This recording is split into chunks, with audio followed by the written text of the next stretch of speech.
नतीजों पर फोकस। शरद सर, मैं फटाफट से आज 10 मिनट में मुझे करीब 10 रिजल्ट्स को कंप्लीट करना है। ये टास्क है क्योंकि आज सारा फोकस हमें यूएस इलेक्शन और उसके आउटकम पर देना है, लेकिन ये भी नतीजे भी इंपॉर्टेंट हैं। गेल, इसके नतीजे आए हैं सर। रेवेन्यूज़ करीब 3% और प्रॉफिट 10% बढ़ते हुए दिखाई दिए हैं। स्ट्रीट की एक्सपेक्टेशन से बेटर आए हैं नतीजे। काउंटर ने रिएक्ट ऑलरेडी कर दिया है। अब किसी के पास है, क्या करें? होल्ड करें? अगर किसी के पास नहीं है तो क्या स्ट्रेटेजी बनाएं? खरीदारी कर सकते हैं क्या? बिल्कुल, अपना 50 एक्सपेंशन मूवी में मैंने सस्टेन कर लिया। 210 के ऊपर निकलेगा, 212 के 210 के ऊपर निकलेगा, 210 212, तभी मैं इसको खरीदूंगा। उस केस में मुझे ऊपर की तरफ 250 रुपए का टारगेट दिखता है। जी। टाइटन सर, यहाँ पर अगर देखें तो रेवेन्यू में 16% का जंप जरूर देखने के लिए मिला, लेकिन नेट प्रॉफिट 23% डाउन होता हुआ दिखाई दिया। एबिटा करीब 12% और मार्जिन्स में डिक्लाइन आता हुआ दिखाई दिया, करीब 280 बेसिस पॉइंट का। सर कैसे देखें टाइटन को? विवेक जी, एक डिस्कशन पुराना याद दिला दूं। मैंने आपको बोला था कि despite excise duty cut, inventory cost कम होने के बावजूद भी मार्जिन गोल्ड कंपनीज का ज्यादा फर्क नहीं पड़ेगा। देखिए टाइटन में दिख गया। तो देखिए सर, यहाँ पर आपको बिल्कुल 2950 तक की गिरावट बिल्कुल साफ साफ लाजमी है। अगर ये 3050 के आसपास नहीं, माफ कीजिएगा, 3070 के आसपास नहीं रुकता है तो आपको 2950 तक की गिरावट देखने को मिलती। कुछ भी निफ्टी के अंदर गिरावट आएगी तो 2950 तक आपको 2950 के लेवल आपको एक फॉल देखने को मिल जाएगा। बिल्कुल, कंपनी ने कहा था कि इनका कुछ एक्सेप्शनल लॉस हुआ जो कस्टम ड्यूटी थी उसकी वजह से, लेकिन स्ट्रीट उसको पूरा रेस्पेक्ट नहीं कर पा रहा क्योंकि मार्जिन्स अल्टीमेटली आपके डाउन है। भले ही आपकी जो गाइडेंस हो वो ठीक हो, लेकिन शायद स्ट्रीट उससे सेटिस्फाई नहीं है। डॉक्टर रेड्डी सर, रेवेन्यू 16.5% बढ़ा है, नेट प्रॉफिट 9% डाउन हुआ है, एबिटा 3% है, बढ़ता हुआ दिखाई दिया है, और मार्जिन्स थोड़े गिरे हैं, करीब 330 बेसिस पॉइंट के। क्या करें सर डॉक्टर रेड्डीज में आज? बिल्कुल खरीदिए सर। देखिए मुझे लगता है बिल्कुल बेहतरीन बेस 1250 1280 बहुत अच्छा बेस बना हुआ है। 1320 का भाव है। पोजिशनली भी आप लंबा लेके चलेंगे तो 1480 का टारगेट लेके चलिए। बिल्कुल बुलिश है, एक क्वार्टर होल्ड कीजिए, 1480 देखने को मिलेगा। बिल्कुल, आज तेजी इसलिए थोड़े कमज़ोर नतीजों के बाद भी क्योंकि इनका जो नॉर्थ अमेरिकन बिजनेस है उसने ठीक ठाक किया है, और अमेरिकन बिजनेस जो भी जिस फार्मास्यूटिकल कंपनी का अच्छा करता है उसको लेकर स्ट्रीट थोड़ा सा पॉजिटिव हो जाती है। आगे बढ़ते हैं सर, जेके टायर। यहाँ पर अगर देखें तो कंपनी के रेवेन्यू 7% गिरे हैं, नेट प्रॉफिट 44% गिरा है, एबिटा करीब 28% और मार्जिन्स तो करीब 300-350 बेसिस पॉइंट से ज़्यादा गिर गए हैं। तो चारों तरफ ही इस कंपनी में एक तरह से कह सकते हैं डिसअपॉइंटमेंट मिला है, और काउंटर लेकिन उतना डिसअपॉइंटेड नहीं है। हालांकि रिकवर हो गया, 368-70 का लो लगाया इसने आज इंट्राडे में, लेकिन वहाँ से अब रिकवर होकर 380 आ गया। सर इस रिकवरी को रिकवरी माने या यहाँ पे अभी कुछ धोखा छिपा हुआ है? बिल्कुल रिकवरी मत मानिए इसको आप। ये जब तक 400 के ऊपर सस्टेन हो उसको बिल्कुल रिकवरी मत मानिए। 400 सबसे बड़ा 3 सप्ताह का वो सप्लाई जोन है। उसके ऊपर निकल जाए, 2-3 दिन सस्टेन करे, तभी आप उसको रिकवरी मानिएगा। और बड़ा मूव तभी आएगा जब 420 के ऊपर सस्टेन करेगा और चलना शुरू करेगा। बर्जर पेंट सर, यहाँ पर रेवेन्यू फ्लैट लगभग 0.3% ही अप होता हुआ दिखाई दिया, नेट प्रॉफिट 8% डाउन होता हुआ दिखाई दिया। कैसे ट्रेड करें सर बर्जर पेंट को? देखिए गिरावट बिल्कुल यहाँ पर आप मान के चलिए, एक्चुअली रिजल्ट से पहले गिरावट हो चुकी थी। अगर आप देखिए 625 से लेकर के 520 ऑलरेडी गिरावट हो चुकी है। मुझे लगता है कि स्टॉक कहीं 500 520 का भाव है, 500 480 500 के आसपास कहीं सस्टेन हो जाए तो एक अच्छा खरीदारी का मौका इसके अंदर लंबी अवधि के हिसाब से बन सकता है। बिल्कुल सर, वारी रिन्यूएबल्स, यहाँ पर अगर हम देखें तो कंपनी का जो रेवेन्यू है वो 250% बढ़ता हुआ दिखाई दिया और नेट प्रॉफिट 161% बढ़ता हुआ दिखाई दिया है। काफ़ी शानदार नतीजे देखने के लिए मिले हैं। कल मैं देख रहा था कि इस काउंटर पर अपर सर्किट भी लगा था, लेकिन एक खबर जो मैं जिस पर स्ट्रीट का ध्यान दिलवाना चाहता हूँ, ट्रंप रिन्यूएबल एनर्जी को लेकर ज़्यादा पॉजिटिव नहीं है, और उनका जो नेचुरल रिसोर्स हैं लाइक कोयला, कच्चा तेल, इनकी माइनिंग पर ज़्यादा जोर है। तो वो रिन्यूएबल एनर्जी में इनका बड़ा एक्सपोजर है यूएस में।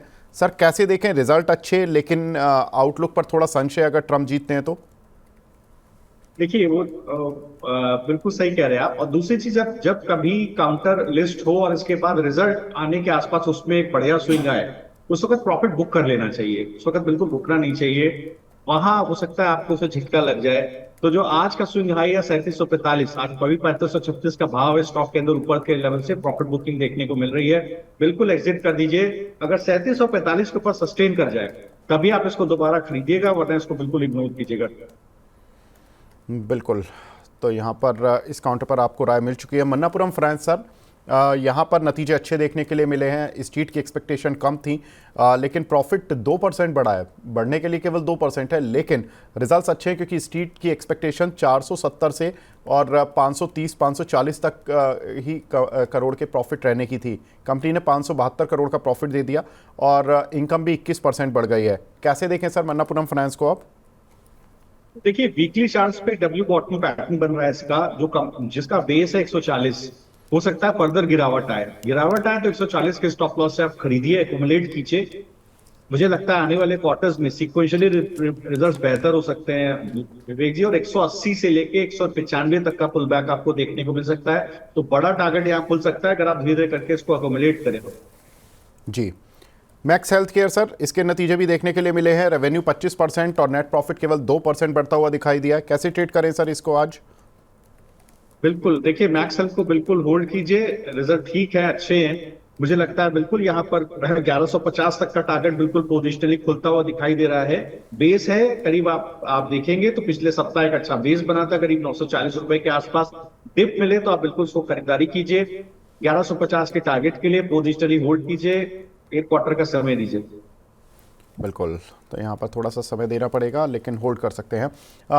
CCL प्रोडक्ट सर, यहाँ पर आज टॉप गेनर्स की लिस्ट में भी है और नतीजे काफ़ी शानदार देखने के लिए मिले हैं। रेवेन्यू 21% बढ़ता हुआ दिखाई दिया, नेट प्रॉफिट भी करीब 22% बढ़ता हुआ दिखाई दिया है।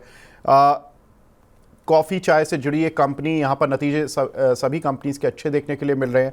काउंटर टॉप गेनर में है, क्या करें सर? बिल्कुल, देखिए सही सही बात आपने बोली है। बिल्कुल देखिए 745 का भाव, एक बेस बहुत अच्छा पिछले सप्ताह ही बन गया था।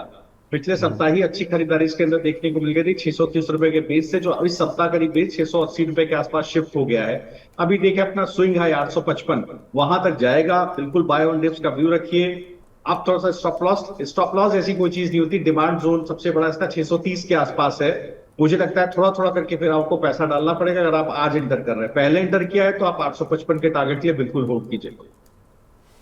जी। लास्ट काउंटर जो इसके नतीजे हम डिस्कस कर रहे हैं वो है ऑयल इंडिया। हमारे दर्शक काफ़ी सवाल पूछते हैं सर। रेवेन्यू इसका करीब 7.5% डाउन देखने के लिए मिला। नेट प्रॉफिट 223% बढ़ता हुआ दिखाई दिया। लेकिन ये जो 223% है, ये अगर एडजस्ट करके देखें तो ये 223% नहीं, इनफैक्ट डिक्लाइन हो जाएगा करीब 20% का। कारण है कि पिछले साल इनका एक एक्सेप्शनल आइटम के कारण प्रॉफिट कम रहा था। तो जो एक्सेप्शनल आइटम था वो 2367 करोड़ रुपए का था। अगर वो 2367 करोड़ रुपए का एक्सेप्शनल आइटम नहीं होता तो इनका 640 करोड़ रुपए जो आप बेस में देख रहे हैं प्रॉफिट, ये नहीं होता। यानी कि ये करीब 3000 करोड़ होता। अब अगर हम कंपेयर करेंगे 3000 करोड़ से 2000 करोड़ को, तो प्रॉफिट तो गिरा ही है और एक्सेप्शनल आइटम जो होते हैं वो वन टाइम होते हैं। तो इसलिए स्ट्रीट इसको पॉजिटिव रिजल्ट के तौर पर नहीं देख पा रही थी, डिस्पाइट द फैक्ट कि ये नतीजे देखने से अच्छे लग रहे हैं। ऑयल इंडिया सर, लेकिन आज बावजूद इसके 6% बढ़ा हुआ है। अब यूएस से जोड़ के देखें या नतीजों की कमेंट्री से जोड़ के देखें, नतीजे देखने से अच्छे हैं लेकिन एक्चुअल में थोड़े से वीक हैं। देखिए बिल्कुल सही बात आपने बोली है। स्टॉक एक फॉलिंग वेज पैटर्न के अंदर है। अभी उसका ब्रेकआउट कंफर्म नहीं हुआ है। उसका ब्रेकआउट कंफर्म होता है जब स्टॉक कहीं 550 के ऊपर 2-3 दिन सस्टेन करता है। तो ये टेक्निकल स्विंग है, एक 50 की एक्सपोनेंशियल मूविंग एवरेज के आसपास से। कल इसके अंदर एक बेस बना था और इसके बाद एक अच्छी रिकवरी देखने को मिली। लेकिन ये रिकवरी जब तभी सस्टेबल मानी जाएगी जब ये 550 के ऊपर स्टॉक जाएगा और 2-3 दिन सस्टेन करेगा, तभी इसके अंदर एक पुल बैक आएगा। वो पुल बैक फिर इसका बाय ऑन डिप्स का भी बन जाएगा। फिर इसके बाद 490 के स्टॉप लॉस से आप कोई भी डिप में ले खरीदारी कीजिएगा। लॉन्ग टर्म ट्रेंड में आपको स्टॉक दिखाई देगा, बट लेवल आपको देखना पड़ेगा 550। जी। काफ़ी कुछ स्टॉक्स हमने डिस्कस किए हैं, लेकिन कुछ स्टॉक्स और डिस्कस करते हैं। वो मेरे सहयोगी शौर्य जुड़ चुके हैं, बताएंगे कि ब्रोकर्स की रडार पर कौन से स्टॉक हैं। जी, ब्रोकर्स के रडार पर काफ़ी स्टॉक्स हैं जिनके बारे में हम रिजल्ट डिस्कस कर रहे थे। उन्हीं पर फिर में विदेशी ब्रोकर्स राय देते हुए नजर आए हैं। जिसमें पहली कंपनी है टाइटन। टाइटन की अगर बात करें तो उसमें मॉर्गन स्टैनले ने इक्वल वेट की कॉल दी है और टारगेट दिया है 3532 का। उनका मानना है कि टॉप लाइन ग्रोथ स्ट्रांग थी लेकिन सरप्राइज रहे थे मार्जिन पर एस्टिमेट को लेकर, और उनका ये भी मानना है कि बाय ग्रोथ स्ट्रांग थी ड्यूटी कट की वजह से। फिर बात करते हैं जेफरीज की। जेफरीज ने होल्ड कॉल दिया और टारगेट दिया है 3400 का। जेफरीज का मानना है कि जो कस्टम ड्यूटी है उनका नेगेटिव असर पड़ा है, और जेफरीज ने एक और पॉइंट रिकमेंड करा है कि इनका जो प्रोडक्ट मिक्स है वो इन्फीरियर है, और वो उनका ये है कि जो मैनेजमेंट की कमेंट्री रही है डिमांड को लेकर वो जेफरीज रीजनेबली पॉजिटिव मान रहे हैं। फिर चलते हैं पेंट कंपनी की तरफ। बर्जर पेंट के रिजल्ट आए थे और उसके बाद जो है अच्छे ओपिनियन नहीं निकल के आ रहे हैं। नोमुरा ने बर्जर के ऊपर रिड्यूस कॉल दिया है और टारगेट दिया है 500 का। उनका क्या है, वीक क्वार्टर रहा है और कंपनी को नए इनिशिएटिव्स लेने पड़ेंगे अपना मार्केट शेयर इंप्रूव करने के लिए। मॉर्गन स्टैनले ने भी अंडरवेट की कॉल दिया, टारगेट दिया है 466 रुपीज़ का, और कहा है कि Q2 में जो एस्टिमेट्स थे टॉप लाइन के मार्जिन के मिस रहे हैं, वो तो बल्कि यही बताया जेफ मॉर्गन स्टैनले ने कि ये हुआ है उस टाइम पे जब कंपटीशन में कोई ऐसा मेजर इंपैक्ट नहीं पड़ा है। फिर चलते हैं गेल के ऊपर। गेल के ऊपर मॉर्गन स्टैनले ने कॉल दिया है ओवरवेट का और टारगेट दिया है 258 का। गेल का मानना है कि 19% की ROE रहा है, गैस प्राइस तो काफ़ी ज़्यादा अच्छी मानी जा रही है, आगे के लिए भी मल्टीपल ट्रिगर्स उन्हें नजर आ रहे हैं। फिर बात करते हैं जेफरीज की। जेफरीज ने अपग्रेड करा है कॉल को बाय पे और टारगेट दिया है 240 रुपीज़ का, और इस पर जो है जेफरीज का मानना है कि एबिटा अच्छे से ग्रो हुआ है, नए पाइपलाइंस में मार्केट शेयर में गेन होता हुआ नजर आ रहा है। फिर बात करते हैं मनापुरम फाइनेंस के ऊपर। मॉर्गन स्टैनले ने मनापुरम फाइनेंस के ऊपर इक्वल वेट की कॉल दी है, टारगेट दिया है 170 रुपीज़ का, और माना है कि आगे आने वाले टाइम में जो है वो EPS 7% इंक्रीज होता हुआ नजर आएगा। और फिर आता है नोमुरा। नोमुरा ने ABB के ऊपर कॉल दिया है, कॉल है न्यूट्रल और टारगेट को कट किया है 7570 का। उनका मानना है कॉशियस है शॉर्ट टर्म में लेकिन लॉन्ग टर्म में बुलिश आउटलुक है, बट अभी करंट टर्म में नोमुरा को ABB के ऊपर थोड़े बहुत कंसर्न्स और हेडविंड्स नजर आ रहे हैं। बिल्कुल।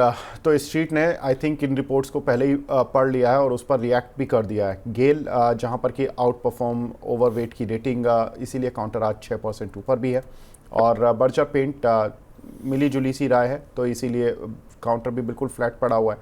टाइटन पर इक्विवेट और होल्ड की रेटिंग है, लेकिन प्रॉब्लम यह है कि आज नतीजे थोड़े से वीक आए हैं, तो स्ट्रीट ट्रेडिंग के तौर पर थोड़ा सा इस काउंटर को पनिश करता हुआ दिख रहा है। मन्नापुरम फाइनेंस पर एक फ्लैटिश सा रुझान है, ज़्यादा अपसाइड इसमें है नहीं।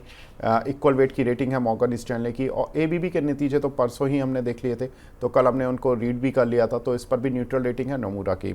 शौर्य, हमसे जुड़ने के लिए बहुत बहुत शुक्रिया, और इस पूरी ब्रोकर्स की रडार को बताने के लिए कि कौन से शेयर्स पर क्या करना है।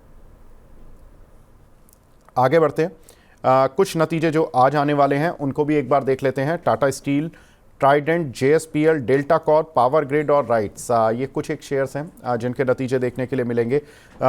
शरद सर, मैं टाटा स्टील पर आऊँगा। टाटा स्टील के नतीजे अच्छे आने वाले नहीं हैं, ऐसी स्ट्रीट एक्सपेक्टेशन कर रहा है। हो सकता है लॉस भी आ जाए, अगर प्रॉफिट भी आया तो बहुत मार्जिनल आएगा, जो कि काफ़ी ख़राब नतीजे कहे जाएंगे। और सेम केस JSPL का रहेगा, उनका लॉस तो नहीं आएगा लेकिन JSPL के भी मुनाफे में तेज़ गिरावट देखने के लिए मिलेगी। सर, कैसे ट्रेड करें टाटा स्टील, JSPL को? नतीजों पर ट्रेड करें या आउटलुक पर? जी, तो देखिए, हाँ बिल्कुल सही कह रहे हैं कि पिछले क्वार्टर में ही देखिए मैनेजमेंट ने ही बोला था कि ये साल में इस क्वार्टर में भी देखिए सेल्स रेवेन्यू में कोई ग्रोथ नहीं दिखेगी। यहाँ पर देखिए जिंदल स्टील को आप देखिए बेस बना हुआ है 875 885 के आसपास, एक अच्छा बेस है। मुझे लगता है बिल्कुल ये बुलिशनेस कंटिन्यू हो सकती है, एक पुल बैक हो सकता है, क्योंकि पिछले 2 सप्ताह में बहुत अच्छा बेस बनता हुआ दिखाई दिया है। हो सकता है इसमें एक पुल बैक 1000 रुपए की तरफ आता हुआ दिखाई दे, और अगर 1000 रुपए को स्टॉक सस्टेन करेगा तब फर्दर बुलिशनेस आपको देखने को मिलेगी। टाटा स्टील को भी आप देखेंगे तो 140 145 ये बहुत लंबा बेस है इसका, बहुत लंबे समय से मार्च 2024 के बाद से इस बेस को स्टॉक ने तोड़ा नहीं है। लेकिन यहाँ पर मैं तभी एंट्री सजेस्ट करूंगा जब 155 के ऊपर स्टॉक चलना शुरू करेगा। 150 का भाव है, 155 एक बड़ा सप्लाई जोन है, इसके ऊपर चलेगा तो 170 और 180 का टारगेट आपको ऊपर देखने को मिल सकते हैं। जी सर, 2 काउंटर और जिसमें हमारे दर्शक काफ़ी सवाल पूछते हैं। ट्राइडेंट, एक पावर ग्रिड, इस काउंटर पर भी अपनी राय बता दीजिए। जी, तो देखिए अगर आप पावर ग्रिड को देखिए तो बिल्कुल यहाँ पर अगर आप देखिएगा तो एक अगेन यहाँ पर एक फॉलिंग वेज पैटर्न जैसा बन रहा है। 326 के ऊपर ये निगेट होता है, 326 इसका सप्लाई जोन है। 326 327 इस जोन के ऊपर चलना शुरू करेगा तभी इसके अंदर बुलिशनेस आएगी। पिछले 30 सप्ताह में कंसोलिडेशन बेस बना है लेकिन मुझे लगता है आज इस स्टॉक को पॉजिटिव होना चाहिए था, आज इसका रिजल्ट है। तो अगर ये 326 के ऊपर कभी निकलता दिखाई दे तो आपको 345 तक का जो है भाव यहाँ पर देखने को मिलेगा। सिमिलरली आप देखिएगा ट्राइडेंट, तो मुझे लगता है ट्राइडेंट के अंदर बिल्कुल अभी एक बेस बना हुआ है करीब स्टॉक का 32 रुपए, 32 से 34 रुपए के पास एक अच्छा बेस स्टॉक का बना हुआ है। पिछले सप्ताह में एक अच्छा मूव आया है, हो सकता है ये मूव कंटिन्यू करे, ये मूव आपको 36 से 37 रुपए तक लेकर के इसके अंदर जाए। मिनिमम इसके अंदर 36 37 रुपए तक का एक मूव आ सकता है, तो अभी भी बाय ऑन डिप्स का भी उसके अंदर बना हुआ है।